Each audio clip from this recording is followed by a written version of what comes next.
The views presented in this program are not meant to express the specific views of the Lafayette Bible Fellowship. You are listening to the Vigilance Radio Network.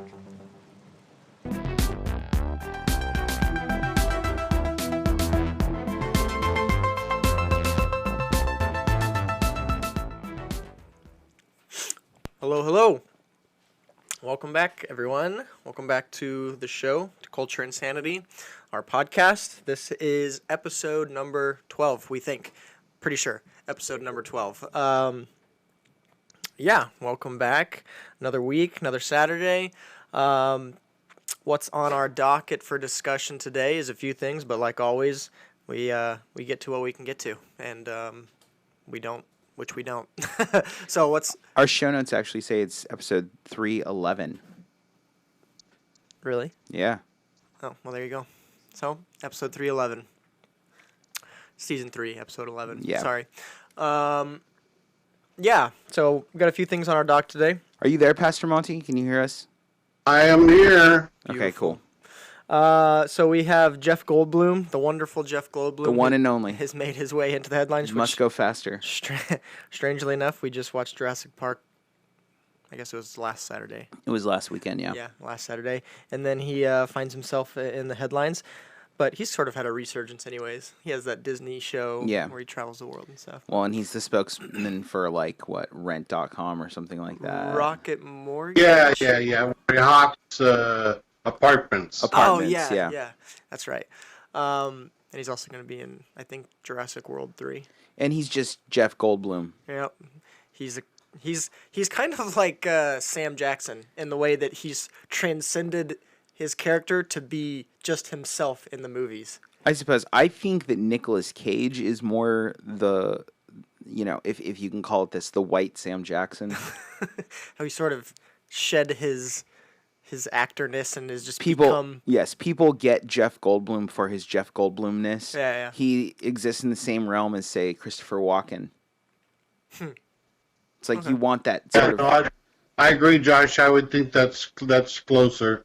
Yeah, you want that sort of, that timbre to his voice, that rhythm, his way of, You know what you're getting when you go see a Sam Jackson movie. You're not going to see his character. You're going to see Sam Jackson. You're going to see Nicolas Cage. You're going to see Jeff Goldblum, perhaps. But anyways, we've already digressed. Anyways, he's found himself in the headlines. Another thing we're talking about today is just Netflix binging during this particular time, which is not... I mean, Netflix binging has been a thing for years now. But there's an interesting article about it that,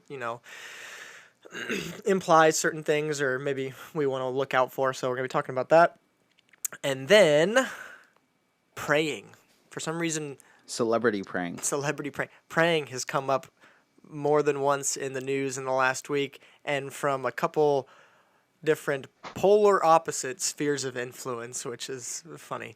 DMX being one of them, the rapper, or former rapper. I don't even know if he's, active anymore. He doesn't rap anymore? I don't. I guess I don't follow his music career, but I certainly haven't heard of anything. Pastor Monty's getting a phone call, I think. Or a message. Yeah, and maybe. The other person is Elizabeth Hasselbeck. She was the wife of David Hasselhoff? No.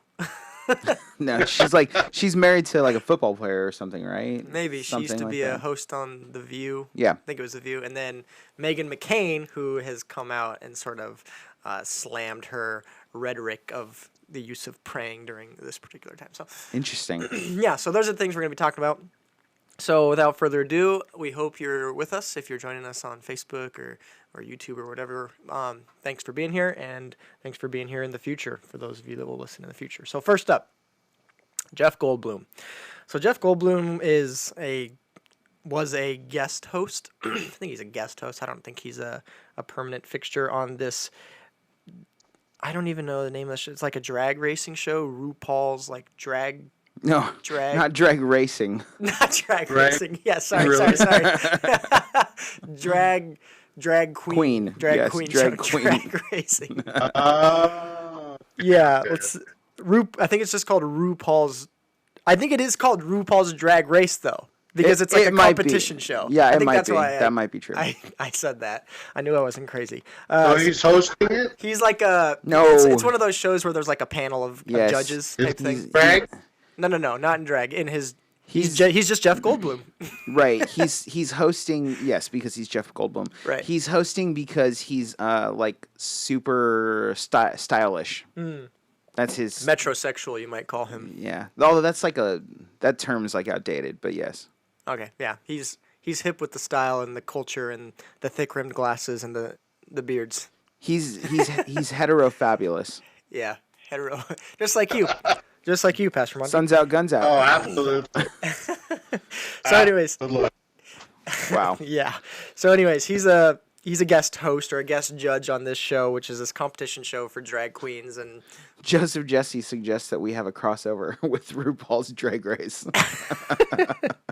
Yeah. You know what? We invite it. If you want to talk to us about culture from a Christian perspective, somehow RuPaul, if you're watching this, we'd be more than willing to have that conversation. Yeah. Anyways, so there was a contestant on this particular drag queen show that dressed up in like a hijab. I think the contestant is Middle Eastern, but anyways, he was dressed up in a hijab and like Muslim attire, if you will. And then Jeff Goldblum made comments like after the contestant was talking and stuff and was asking the question about what that culture or that religion, Islam, believes about women and homosexuality and the whole LGBTQ thing. So he asked a question basically. Here, I'll put it in his own words so I don't misquote him. He says, is there something in that religion that is anti-homosexuality and anti-woman? Does that complicate the issue? I'm just raising it and thinking out loud, and maybe I'm being stupid, but he was asking the question of like this person's background with and then trying to reconcile like their lifestyle, I guess you'd call it, and involvement in the show or whatever. And by asking that question, for clarity in terms of what Muslims believe or the culture allows, he was publicly, on the different social medias and such, he was sort of slammed, and people got super offended that he asked the question and stuff. We got to listen to it. We got to listen. Yeah, to there's Jeff a Goldblum. video in the article. You want to play it? Yeah, Because sure. anything Jeff Goldblum says, you have to hear it in his own words. Yeah, yeah, I'll play it. So here we go. This was the audio from that show, RuPaul's Drag Queen. Are you Drag Race. religious, may I ask? I'm not, and to be honest, this outfit really represents the importance that visibility for people of religious minorities need to have in this country. Isn't this an interesting wrinkle, though? Is there something in that religion that is anti-homosexuality and anti-woman? Does that complicate the issue? I'm just raising it No, and thinking out loud and maybe being stupid, but No. what do you think? I think drag has always shaken the tree, so to speak, and there are so many different layers to this presentation. And if it was ever going to be done, this is the stage to do it. It's a complex issue. I have my own misgivings about the way that LGBT people are treated in the Middle East, and at the same time, I am one. So there you go. I like when he goes, wah. Yeah, he does that. That's a Goldblumism. So, anyways, because he asked that, and the face on the contestant and on RuPaul was sort of like just like straight face. They weren't like amused or something. But so he asked the question, and he was and got a lot of backlash for it and stuff. First of all, well, I guess unpack the actual beliefs in that culture and in that religion. Was he dumb for asking the question? I mean, I think if you're going to look at... I don't think it's necessary to unpack the beliefs in that, really in any religion when you're in America on TV. You know what I mean? Like, in America, we are free to discuss those things. Mm-hmm. And I don't think he was being ignorant or anything like that. I think that people are being sensitive. You know, Well, we're kind of free to discuss those things. See, that's because the underlying issue is that he openly asked a question, maybe out of ignorance, but he openly asked a question and he was shamed for it. So right. I mean, technically free. That question. Sure, I mean technically free. Not socially free. Yeah, under the Constitution, yes, we have the right to free speech. As long as we're not inciting, action that is against whatever, that's violent. But that being said, I don't really. To me, this is a non-issue. So I have a main question then, as it pertains to us, and we're not Muslim, obviously. But so my question is, as Christians, what can we learn from the outrage and offended response that this question sort of received? And as believers, are we guilty, we as a whole, not, us three here, but are we guilty of having the same types of emotional response if somebody gets something wrong, if somebody misunderstands or misinterprets or has a question about our faith? Do we react in the same way? What's your guys' experience been in that as far as the church at large? Like, are Christians guilty of the same sort of thing when someone asks, well, what about this as far as your faith goes? Like, doesn't it say this? Like, do we react in the same sort of way, do you think? Again, not we as in us three, but... In our current culture, the majority of Christians today are made up of Generation X, Millennials, Generation Y, and they're all a bunch of snowflakes. Yes. So you're saying, yes, we react in the same way. Christians react in the same way because they get offended just as someone else gets offended. In a general sense, yes, that's true. They do. Number one, because they're ignorant of what they believe themselves, and they're ignorant of what other religions actually believe in relation to whom they serve, who they claim they serve. I would go the opposite direction. I would say no. In general, Christianity has been welcoming of the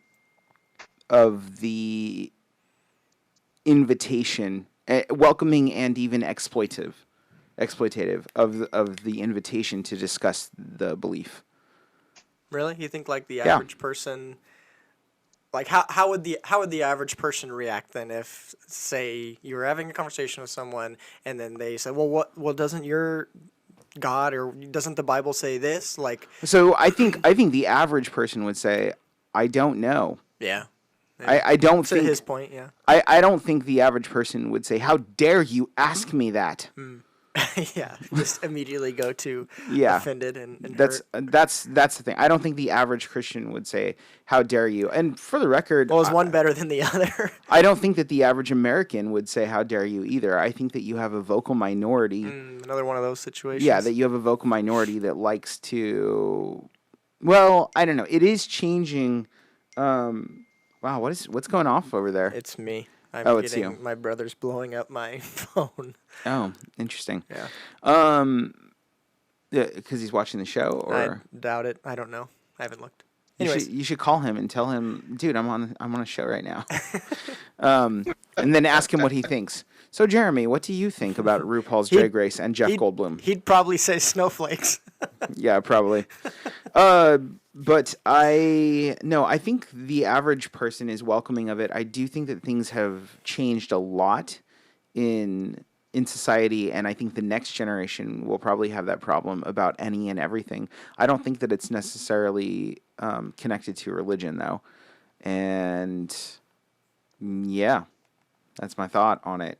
But you said that they would respond, I don't know. Yeah, I think like most people would when respond challenged or whatever. But is that somehow better? It's better than saying that you know something that you don't. Or being offended true. at something that you don't know. I think Jeff Goldblum was asking a question out of ignorance. That is, that he truly was curious, because here you have a cultural phenomena taking place, Meaning and drag, drag. right, the whole drag thing, and this person that he's talking to is definitely out of step with the culture in which he represents. So he's representing it as he's in drag. So yeah, I think that that's an appropriate question for him to ask. But it's fascinating that the the audience basically shamed him because he asked that.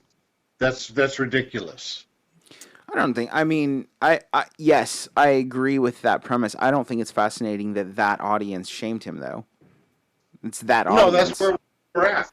Yeah, it's that audience, and I don't mean that to say it's the LGBTQ community. I don't know who watches that show. I just know that when people watch shows like that, they're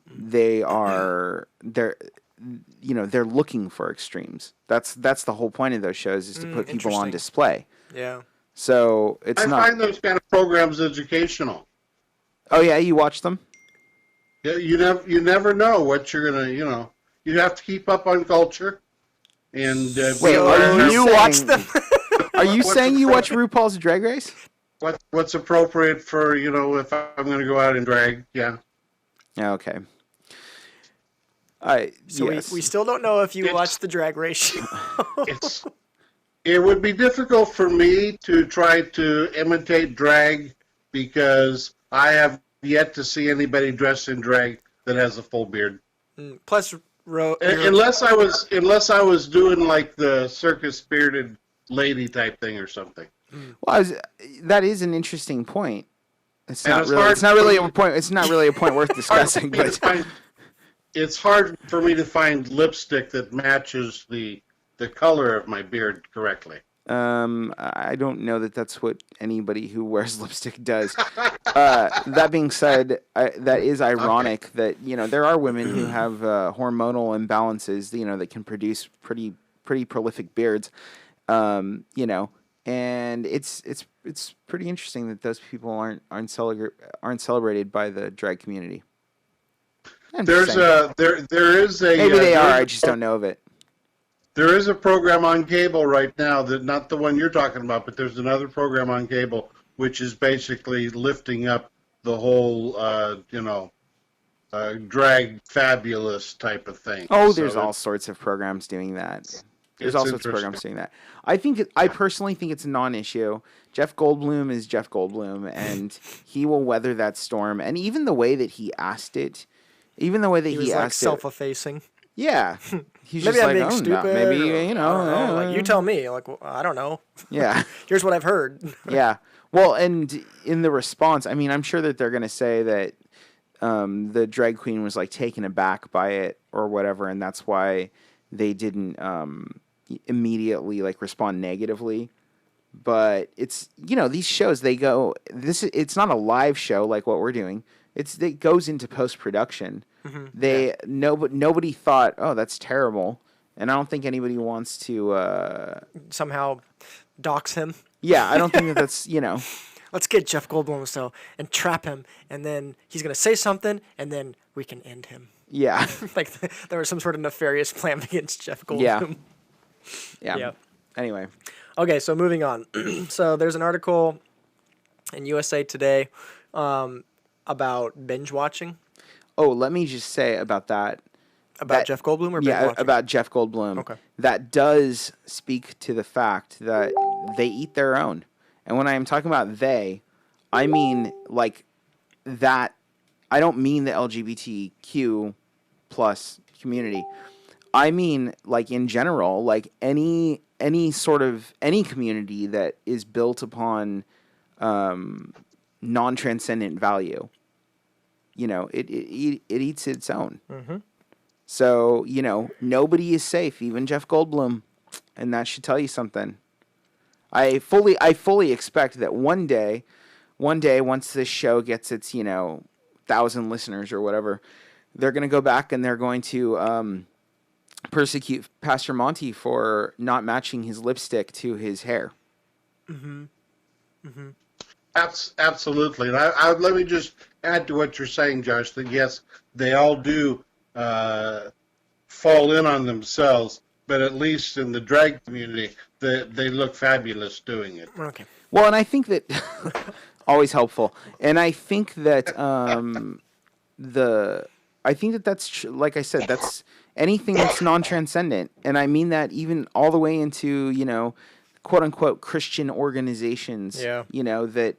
that have lost their way. Like it's human nature. We eat our own, so don't think that you are above that sort of social law just because your name is Jeff Goldblum and you speak funny and are a national treasure. Jeff Goldblum's a national treasure. Come on. If anyone's a national treasure, I don't Jeff know if Goldblum is. I don't know if he's reached that state. Oh, Sam Jackson, I think, is a national treasure. Sam Jackson's Jeff a national Goldblum treasure. is more has a cult following, I feel like. No, he's got a Disney show. He's a national treasure.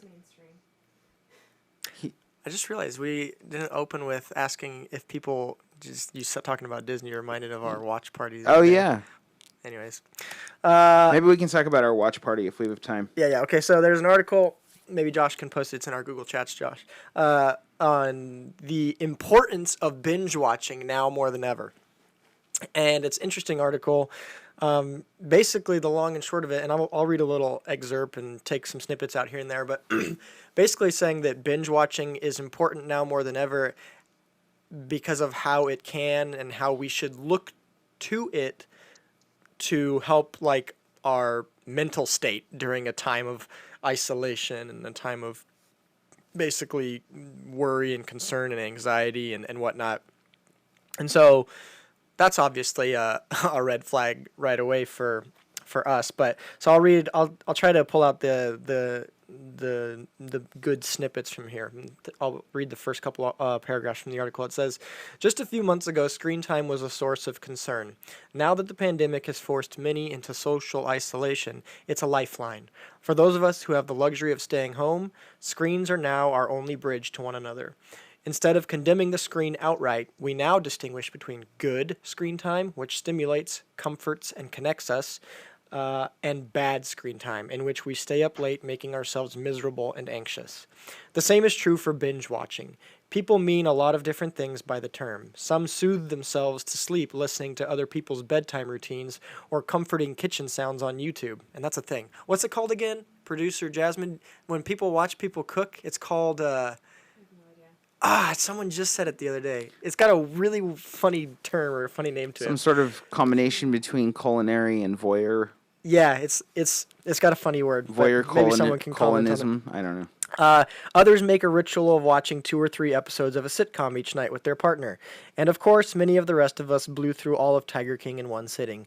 And then they go on to list a bunch of different ways of how binge watching... I'm proud to say I still haven't seen Tiger King at all. Yeah, a bunch of different ways of how binge watching is nourishing for us. And it talks about doing it, like premeditating your binge watching, like planning, okay, tonight I'm going to do 6 hours. That's maybe extreme, or maybe not for some people. Extreme for me. And how, like, don't watch certain things that will increase your level of anxiety. Experiment with your inputs in terms of how it affects your mood and behavior. So maybe an action thriller makes you feel this way, or maybe so on and so forth. A romantic movie, like experiment in how it affects your mental state. And it's like... It's saying that that's a good thing to do right now. Of course, it says make it social. Don't use it to put off bedtime. I think that's an important one because especially right now, like sleep is a good way to like boost your immune system, and a lack of sleep is not good for your immune system if you're worried about this virus, and so on and so forth. But the long and short of it is this particular writer in USA Today, whose name it's Pierce, R.I. space Pierce. I don't know. Basically saying that binge watching is something we should be doing to cope with the times, like on an emotional and mental level, perhaps a spiritual level. I don't know. My question. Oh, first of all, I guess, what are your guys' initial thoughts on that? and then I'll ask a more pointed question. Well, so before we get to our thoughts, Lucy Brown had a leftover thought. I just wanted to On make Jeff sure. Goldblum? Yeah, I just want to make sure it gets out there. We can't get off Jeff Goldblum. Christians who get offended by other thoughts and beliefs, I think, are not sure of what they believe. There will always be an offense given or being taken. Censorship should not be present in education unless it bothers the conscience, which she then puts in marks as sin. And I did post the article. So back to what we're saying, and I pretty much agree with what Lucy's saying. At least off the top of my head, if I gave it thought, I'm not. I think I agree. So binge watching, right? Binge watching. Yeah, that's dumb. like Nobody thinks, the notion of what's being suggested is dumb. Binge watching itself is not dumb. It's actually kind of fun sometimes. Watch 4 or 5 episodes of something. Too much thought going into that. Do I premeditatedly watch something to make me depressed, or watch something that's going to make me happy, or that's too much thought. Personally, I like to binge watch Truth Time with Pastor Monty. Okay. Yes, I don't think that it's too much thought. I think it needs more thought, and it needs more fields of thought brought into it. Like, what does it do to affect you? Like, what does it do, like health-wise? Things like that. I think the person is trying to say that the benefits far outweigh the negatives, but I think the implication that's sort of being surreptitiously put in there is that where you get your peace is from something that, like, basically this is your only option. Hey, during this particular this time, this is what you got to do. Hey, have you ever heard of a book? Or several within one. Have you ever heard of a phone call? Have you ever heard of doing puzzles? And one of the things that the author, to their credit, I don't know if it's a man or a woman, the author does to their credit, one of their points is the binge watching has revived the once popular phone call, because not everyone can do the watch party thing. Oh my gosh. But like back in the day, not in my day, but you would the party calls. You would call someone and you would be watching it at the same time and talking about it, like the Regal commercial. Remember that? Right. Anyways, yeah. Yeah, the party call line. I think it's ridiculous to think that your only option then is to watch TV. You people, how would you survive if an EMP hit? You know, if an electromagnetic pulse hit.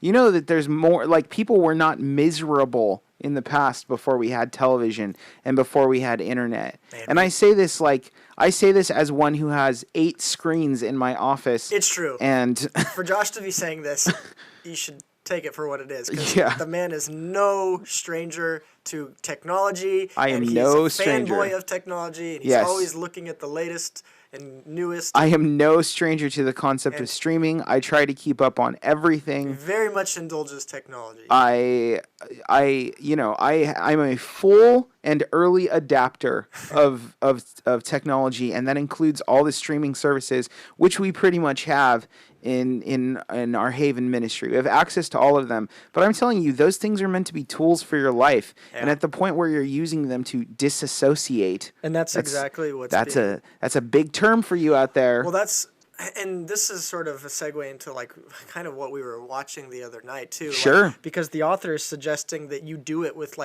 and this is my question too, do it with a conscious mind and an unconscious mind. You go to sleep because you like the soothing whatevers, and they talk about innocent things like the kitchen's clanking and that kind of crap, but like people go to sleep, and I used to do this when I was like a teenager too. Like I would go to sleep just with something in the background for whatever reason, because it was soothing, but there's still like inputs going on in the unconscious mind, and so yeah, I think it's dangerous. But my question is, like, what are the dangers of this hyper binging when we're encouraged to consume, both with our mind on and with our mind off? Because that's what the author is suggesting you do. Like, experiment with it behaviorally, which is kind of worrying. Yeah. And, do do it just to turn off and, like you said, disassociate and stuff. Well, that's the term. That's the term that people need to understand. I think is euphemized in this article, right? They're doing a whole article on disassociation through technology. Yeah. Disassociation is a bad thing. Mm-hmm. You need socialization. You need critical thinking in order for your life to be of value, let alone just to function as a human being. You don't, you could easily take what he's saying and put drugs in its place. Yeah. Experiment with how plan the way that you do your drugs. Yeah, plan the do way it socially. Yeah. do it to see how it affects you positively and negatively, so you know which of those drugs you like and which you don't like. Yeah, no, it's absolutely dumb, and I say it that way. Yeah, no, it's absolutely dumb. That's not how we're supposed to function. We are supposed to be critical, but we're supposed to be we are supposed to be critical in how we're planning our entertainment, but we're supposed to keep our minds on. Yeah. And consumption for the sake of consumption, do you know what that does? Consumption for the sake of consumption makes people fat. That's what it does. And the weight, literally, of the fatness of the person slowly begins to kill them. That's what it does. So if you want your mind to rot, then go ahead. Consume for the sake of consumption, just to make yourself feel better. You could say this about food too. Experiment with this, try doing this, be social this way. Just consume and consume and consume because it makes you feel better. And this is a time where it's okay to do that because it makes you feel better. This person's an idiot. And I think that they're trying to get people to be idiots with them. Yeah, and then it's I find it offensive. It's under the guise of like they're doing like it's a positive article or something. Like here's how I can help you during this time, and they're going to write an article about doing drugs, like you say. What are your thoughts? So at what point, Josh, are you going to tell us how you really feel? I always say how I really feel. Well, how do you feel? What do you think? You saying you initially started with that's too much thought into this article, but what are your thoughts? Well, that is too much thought. Though, first of all, I'm in agreement with Josh. I mean, the whole idea of the whole binge watching thing is not new. Right. It's just taken to a new height because of the availability. Trapped in their homes. Yeah. Yep. But fix something, read a book, do a puzzle, talk to your spouse or to your children. There's all kinds of things you can do. Even better, write a book. And just vegetating. And if you do watch, television or take in some type of media, then do it with purpose and design. Yes. I will say this, though. One of the reasons back in the day, it's been a while, but back in the day when we discovered that my wife had cancer, what we used to have, and Josh will remember this, we used to keep our television in the television room. Sure. There was never a television in the living room. Yes. Because if people came and visit us, we give them our full attention. Mm-hmm. But when my wife got her cancer, one of the things that we discovered through some research is that it was beneficial for her to be able to watch programs that made her laugh. So we would watch I Love Lucy and programs because the she got cancer in the 1950s. No, she didn't. Come on, Josh, be serious. So my point is that don't make a joke about cancer, Josh. My bad. My mom has cancer, so there are certain programs that you can watch that are beneficial because they make you laugh and what have you. I don't think we're knocking that necessarily, and I don't think you're suggesting this, but the problem is that this person is saying that this is the source that you should go to for these, emotional support and, whatever. no problem with Well, listening I to music that caution makes that. you feel good or whatever. Sure. Watching something that makes you laugh. After watching something that's like scary or intense, I like to watch cartoons because it's more lighthearted, and I don't like to go to bed on a The Office. disturbing thing. Or The Office because it's so dumb. Yeah. Well, I think it's so clever. Well, The I Office can't- is a palate cleanser for me. But I can't watch cartoons yeah, nowadays. to the person that because says we're being offensive.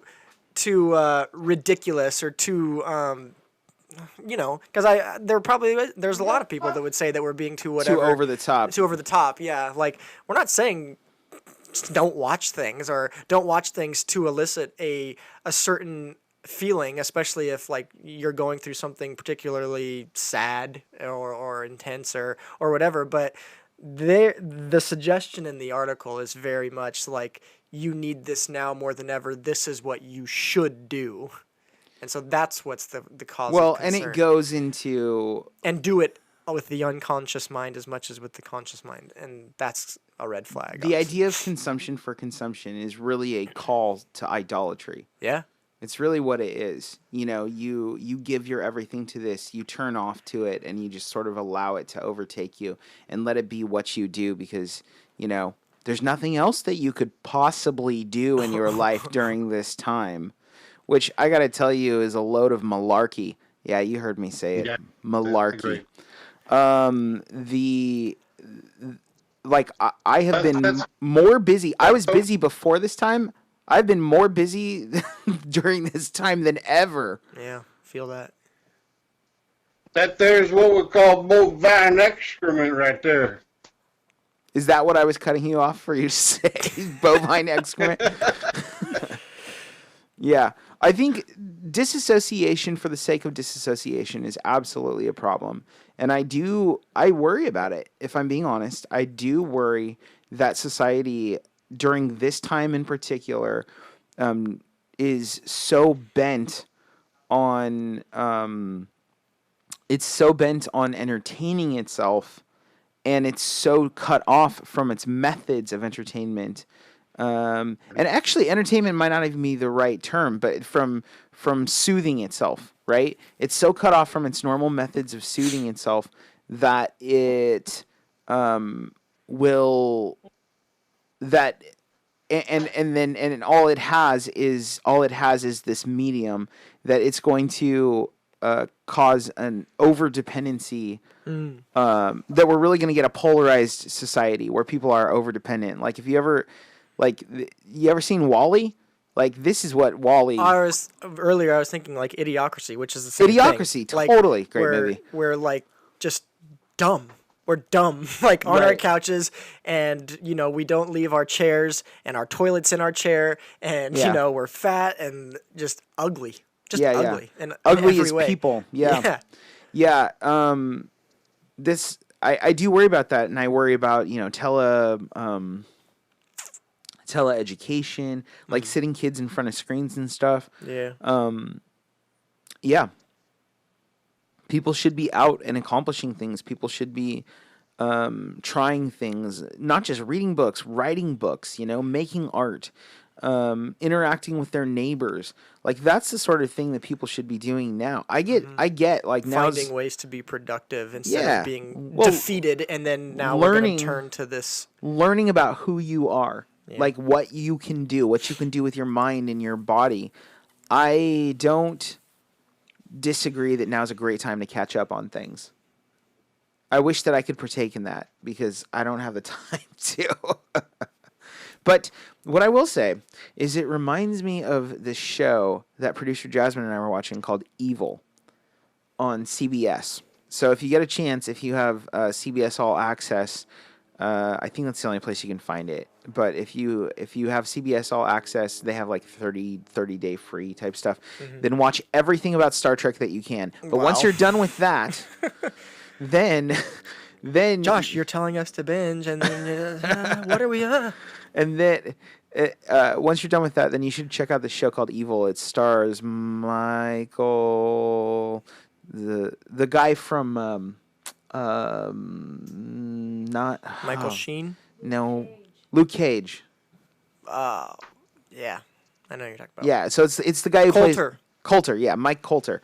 So it's the guy who plays Luke Cage. But anyway, it's this idea that evil is so the premise of the show, which I believe, for the record, the premise of the show is that evil has been waiting for technology to catch up to its intent.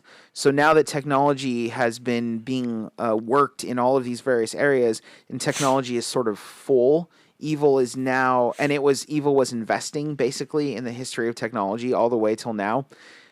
Evil is now sort of polarizing itself to be able to do stuff, and there's all these things that kind of work together. But one of the things that's just really creepy is this song that is put onto YouTube that indoctrinates people.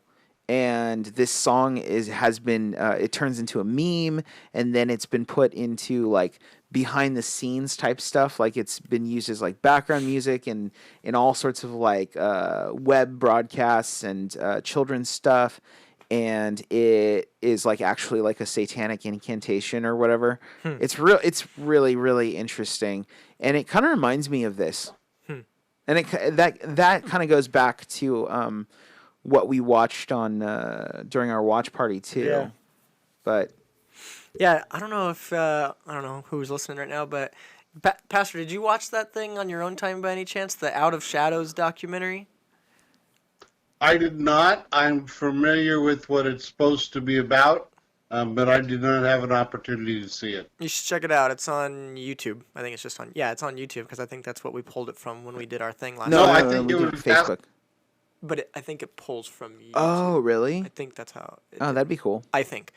Yeah, it's an interesting documentary, and I mean the long and short. The point at the end is we shouldn't be blindly. Yeah, blindly accepting. consuming these things, and we should be thinking with a critical mind and of what's being presented and stuff. I think you'd like it. There's some ridiculousness in it, but Okay, the You know, greatest.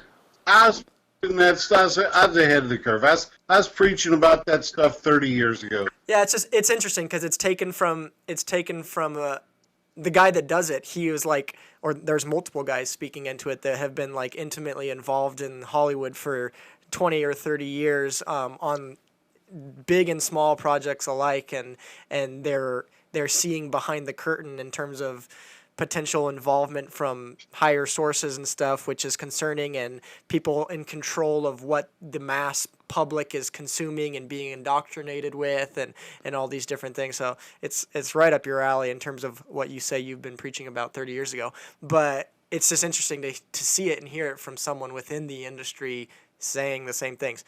There's some ridiculous things in it. Oh my gosh. Josh was about to say Oh something. my gosh. Yes, there's this ridiculous line of thought. Okay, so there's a lot of stuff I agree with, and I agree part of where this show starts is in a lot of ways it births from Pastor Monty teaching me at a very young age to be very critical with what I consume in terms of media.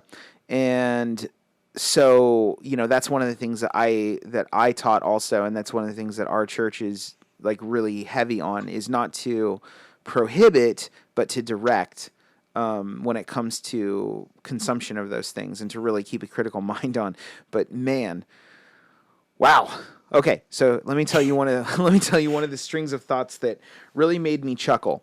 So here's what it is. Okay, so did you know that This is from the Out of Shadows Right. documentary, in case you're not tracking. I'm going to try to do this justice. This is from Out of Shadows. This is not what I believe, but here we go. Did you know that the holly tree was used in Druid rituals in order to create prophetic visions and to channel evil spirits and so on and so forth, right? So it is of interest that people named that area Hollywood, because it is a place where the holly tree is, it's basic. Yeah, it's that. It was used to influence people. Is used to influence Druid people rituals, in yeah. Druid rituals, right? So they named it Hollywood. But here's the thing: how do they influence people in Hollywood? They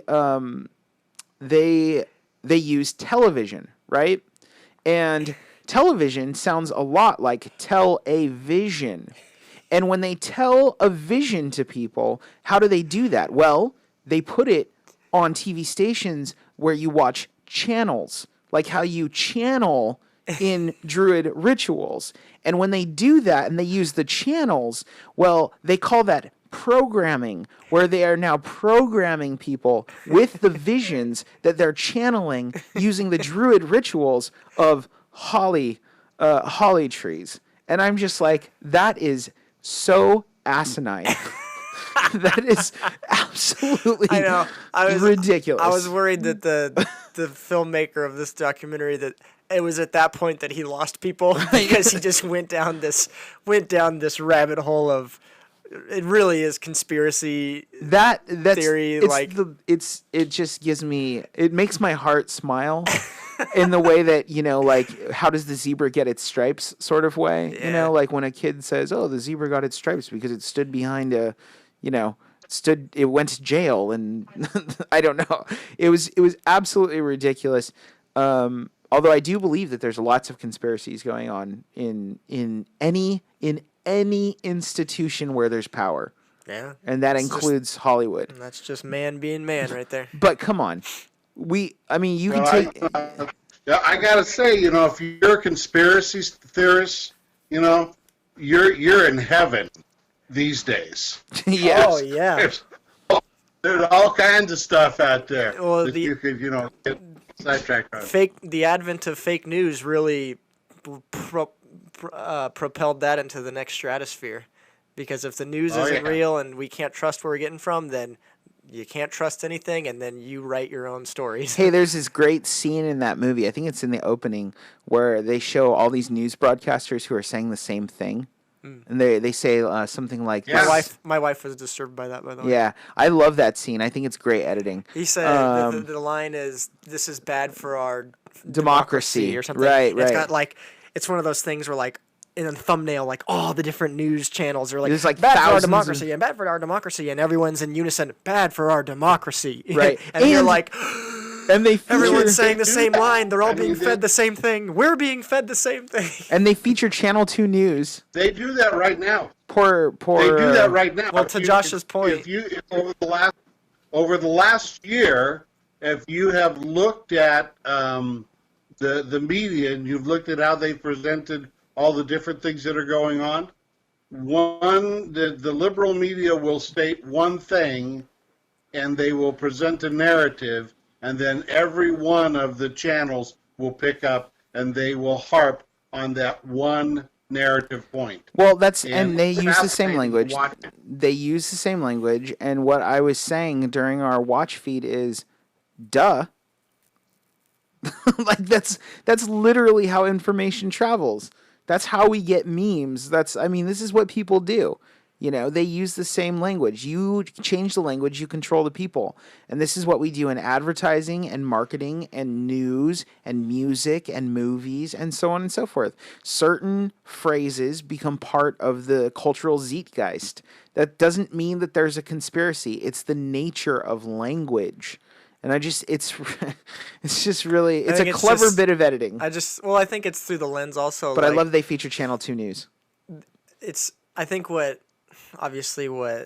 it's so mind-blowing or concerning in that documentary and the way it's presented is because the documentary is suggesting that there is an overt nefarious intention behind it. And I'm just saying though it's not new, like you're saying, and it's something that's used, and this is how the documentary points it out to concern, right? Yeah. But what it's highlighting is not compelling evidence. What it's highlighting is just an interesting truth to social reality. That's how it works. Joseph Jesse points out, and I agree with him, that there are conservative news stations who use the same terminology.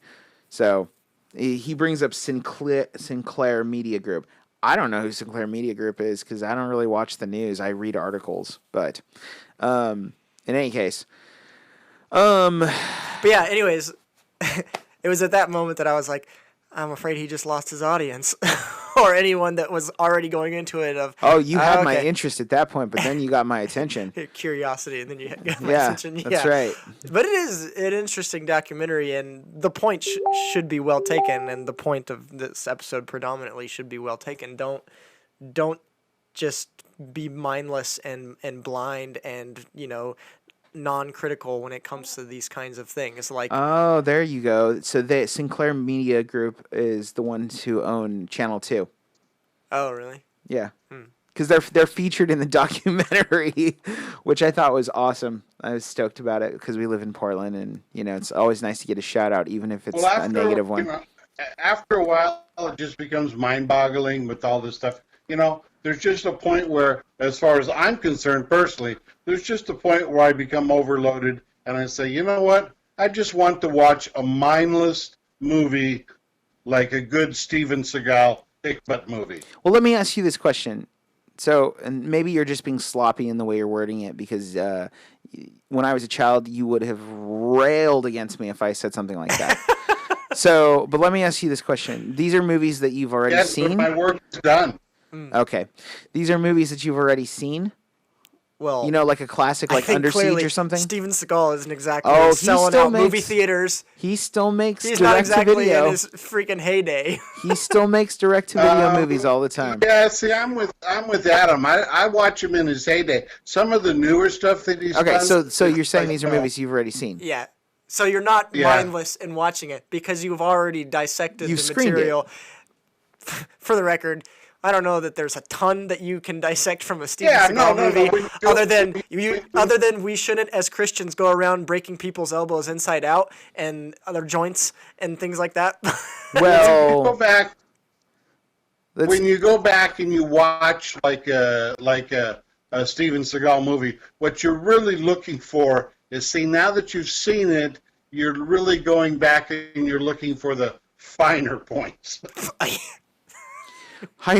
The finer points. Right, you're really savoring it for the flavor now. Yeah.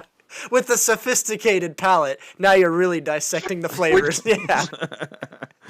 Which, in all fairness, takes a little bit of work, right? I guess so. Heidi brings up the Pizzagate scandal that is brought up in that thing. That I found really interesting, and I would be interested to look into it. I was also ignorant to some of the details of that. That's why I found it most interesting. The Hollywood land, no. Yeah. The televisions and which I think in the live when we were streaming it, Pastor James of our church here, he's like Snopes that right away. The holly tree does not actually originate from there. It's not native to there. That's a bunch of malarkey. But yeah. No, he was saying it wasn't named after that. Oh, gotcha. I was saying that, or it could just be that there's lots of holly trees there. Oh, okay, yeah, great. That's what it was. Yeah. Yeah. So, interestingly enough, there's a new show. I just watched the first episode of it. There's a new show by Ryan Murphy. So American Horror Story, so on and so forth. I was just reading about this yesterday. Called Hollywood, and it's on Netflix. And I watched the first episode yesterday. It was very, very underside of Hollywood. But I was the dark side of Hollywood. Well, it wouldn't be called dark anymore. But it was the alternative side of Hollywood. This is like post-World War II Hollywood or something? Yeah, it's the 50s or the 60s? Heydays of Hollywood, basically. Yeah. It was basically right after talkies. For those of you who don't know, apparently Adam doesn't. I know. Talkies was the distinction of talking in movies because everything was silent for the first the Buster Keaton era, and or Charlie Chaplin era, if that helps.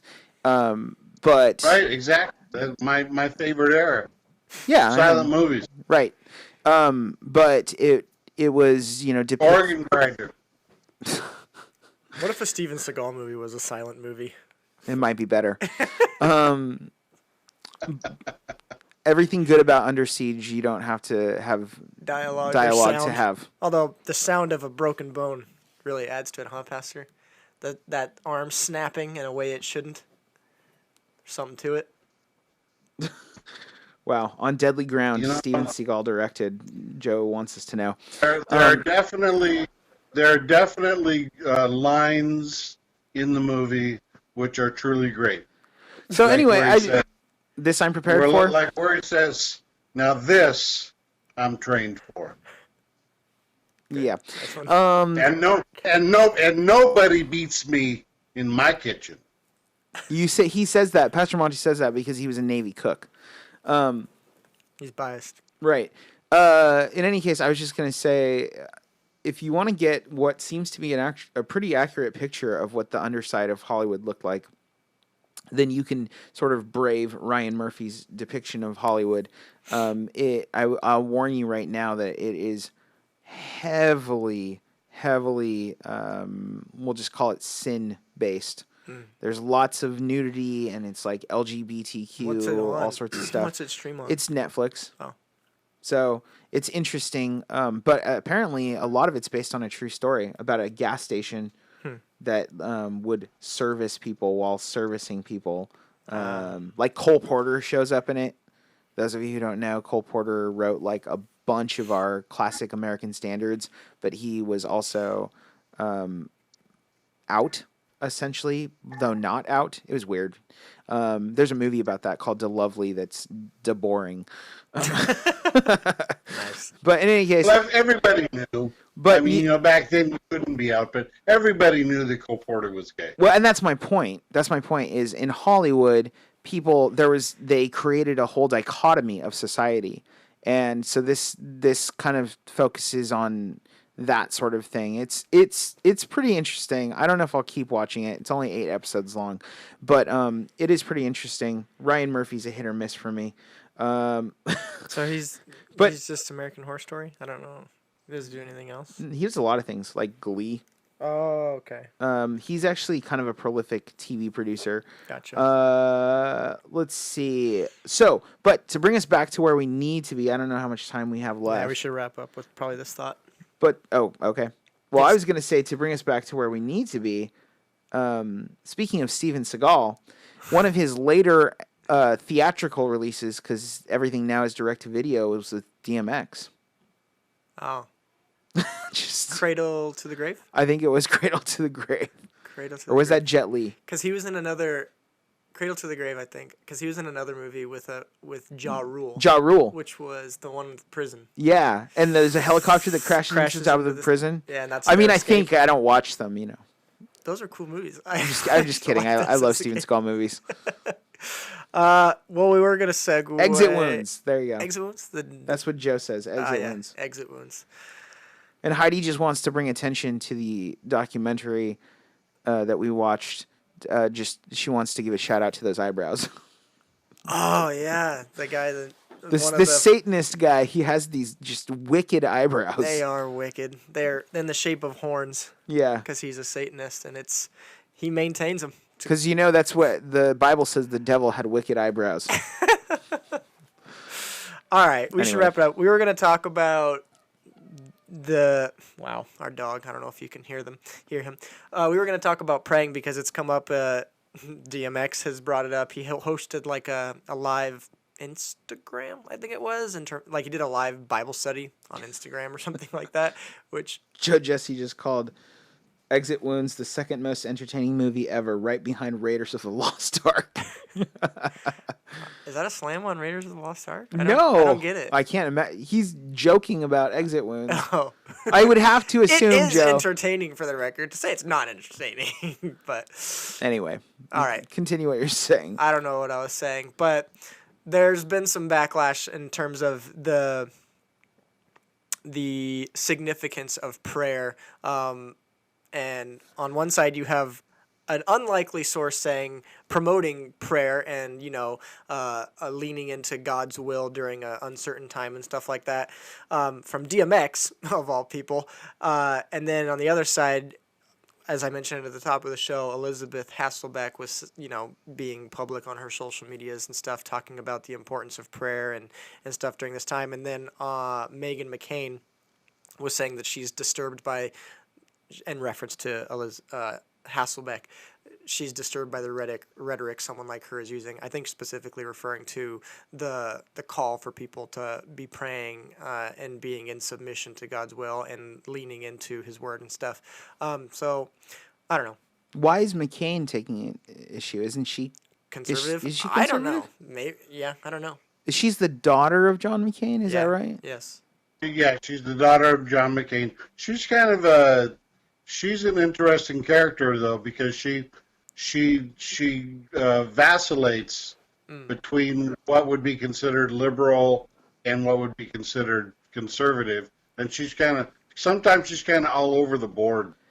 So I don't know if it's a syncretic issue where she's like kind of picks and chooses, but what I will say is I really dislike the holiday homeless model for our faith, where people feel like they're doing a good work because, things are terrible right now, and so we're gonna go out and feed the poor. And I've done that during my holidays. I did that on Christmas, and so yeah, I do good work, and I really dislike that model of coming to God specifically only in times of trial. Yeah. That being said, why would we ever not want people to come to God during times of trial? Like, it's just, the question to me is not about getting people to do that. The question to me is about how do you make that last so it becomes a part of your normal routine and not just something that you use him for when you're having issues in your life. Yeah, the fire insurance. I don't know what DMX was saying. I didn't get a chance to read the article, but that's the only critique I would have on that. Yeah, of course people should be praying more. They just don't pray enough in their normal everyday life. God isn't just somebody who wears the hat of Savior. In Scripture he presents himself as wearing the hat of father and husband and friend and provider and all of these various things. He should be talked to on all of those levels, not just when you're having issues. DMX was hosting a Bible study on Ecclesiastes What? chapter 3 and 4. What? That's what I said at the top. He was hosting an Instagram Bible study. Okay. I know, it's really random. And, from a source in a sphere of influence that you wouldn't have guessed. But he was saying... I wonder Kanye can... And he said there's a time for... Or he was saying your God is giving you the time to get closer to him. Sort of the counter to the whole binge thing. Agree. Use yeah. this time in a productive way. See, now to explore your relationship with God. That's definitely the right way to look at it. And then he was saying, like, lean into him and pray and seek his will in all things. He was encouraging people. There was, I guess, 14,000 people watching his live Bible study. Did he get pushback on that? From the article I pulled from, I don't know. I'm sure. Anytime you put yourself out there, you're getting pushback from someone, right? But anyways, significant pushback or whatever. To a degree, yes. My take on it is a couple of. First of all, I'm laughing at Joseph Jesse's comment. This goes back to the issue that regardless of whether people want to admit it or not, and we see more people doing so, everybody deals with the aspect of spirituality. And at one point, and so we just have more people being more vocal in the time frame that we're in. So that doesn't surprise me. But my caution would be that if you go into 1st and 2nd Thessalonians, one of the things it talks about is in the end times, there's going to be the development of a false spirituality. And I see that beginning to be generated as well, where you have national figures, not only in the entertainment field, but politically as well. You have national figures that are presenting a false or fake spirituality, and there are a lot of people that fall for that. So we need to be careful when we see this type of thing happening. Yeah, I mean, I think that what we're looking at right now is the possibility for revival. I think there's always going to be false prophets, but it's going to be their fruit that shows that. People who are calling people to get into their scripture and to pray, especially during this time, a time of trial. I mean, that seems like a call of admonishment. So for those of you who don't know, admonish is to direct somebody where they've done something wrong. There's an interesting commercial that's on the cable networks where they're talking about the David Wilkerson organization is promoting a book and promoting the idea that there will be a great spiritual revival after the events that we're seeing now, Sure. which the underlying message is that in his works, David Wilkerson predicted that at some point we would have this type of a devastating virus or event in New York, and then subsequently there would be a revival. Well, which it's would come out of sort of. It wasn't in his works. It was a letter that was found, that was looked at, and it was pretty general speaking. It did talk of the epicenter being New York. Oh yeah, But yeah, it's kind of like a Nostradamus type thing. well, no, Nostradamus was actually not very specific in the things that he said. David Wilkerson, like, there's some real fruit that came out of what he said, and he was, his fruit, I think, for the most part, speaks for itself. But he's long gone. So Oh yeah, so this was something that was said a long time ago, and it is what it is. I think I think the call for revival doesn't come from David Wilkerson, though, and the call for revival and seeing the possibility of revival in this has been something that preachers have been saying from the moment that this thing hit. Well, preachers have been praying for since before this thing hit, and from the moment that it has hit, I think what we have seen is a push toward a revival in America. I think that that's true. Well, I think that, yeah, I mean, I can definitely see it, but I think, and as I was reading the DMX article about how he hosted this thing with 14,000 people, which, in the context of 350 million people in our country, is not big, but It's ABF big. I think we would be so lucky to reach 14,000 Right. people. Just being honest, but It would be so burdened to reach 14,000 yeah, people. no joke. But one of my thoughts was like, oh wow, cool. He had 14,000 people on his Instagram Bible study thing. That's crazy. I feel like we have a big Bible study on Friday nights when there's 20 people and I'm overwhelmed. But Yeah. so in terms of the revival thing, what I was thinking was that's cool, but then what? And he's calling people to this, but then what? Like, and it reminds me of like what we're doing here in terms of speak to their ground. Like, it's not enough to just say these things and, convince people to consider this and, explore your relationship with God because it is there whether you like it or not. But then what? Like, and people shouldn't be staying like spiritual babies. So a great revival is cool, but only to the extent that it actually means something. And Well, isn't just, so let's speak to that. Let's speak to that just to be really clear about our intent in this show. Here's the deal. It's called the cultural mandate. Be fruitful and multiply. It's found in Genesis. This is what we're supposed to do, and it's not talking about having sex. Although that's a part of it. Well, actually, procreation is a part of it, but procreation extends beyond just the sexual act and generation of other human beings, but it extends to culture and who we are as people, right? This is who God created us to be. That's found in the book of Genesis, right? And then we have the spreading of the gospel, sort of a re-upping and redefinition of the cultural mandate in what we call the Great Commission in Scripture. Go out and make disciples of all men, teaching them basically who I am and baptizing them and so on and so forth, right?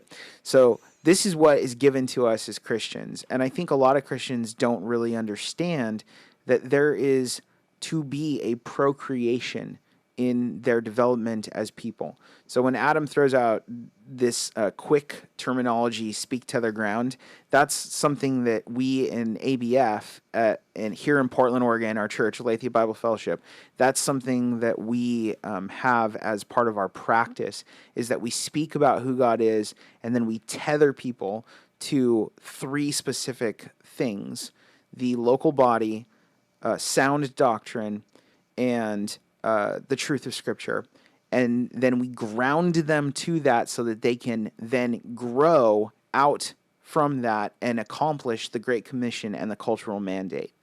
And this is what we want for you to do. So if you are a person who holds a belief in God, and you're a person who, if you're a person who holds a belief in God, but you are not creating You're not creating. You're not going out and making disciples. You're not going out and having dominion over the earth, and being fruitful. What are you doing? It's not enough that you have a spiritual awakening or whatever. What good is it if you are no longer sleeping and your eyes are open, but you lay in bed all day until it becomes dark again and you fall back asleep? That's ridiculous. It's not sound. It's not wise. In fact, at that point, it becomes wasteful. It's negative to you. Eventually, you develop bed sores and you become fat and your body begins to degrade and you have to have a nurse come and turn you over and feed you intravenously or whatever. That's ridiculous. Go out and live your life and create, because that's who God made you to be. And you can't do that unless you're grounded in doctrine. So that is the discussion of God in every day and what he means to everyday life in the local body, so that you can practice the doctrine that you have. So be with other Christians who are serious about learning who God is. You don't have to be with us. Be with other Christians who are serious about learning who God is and who take him seriously and take that process seriously. Tether yourself to it so that you can't, be separated from it.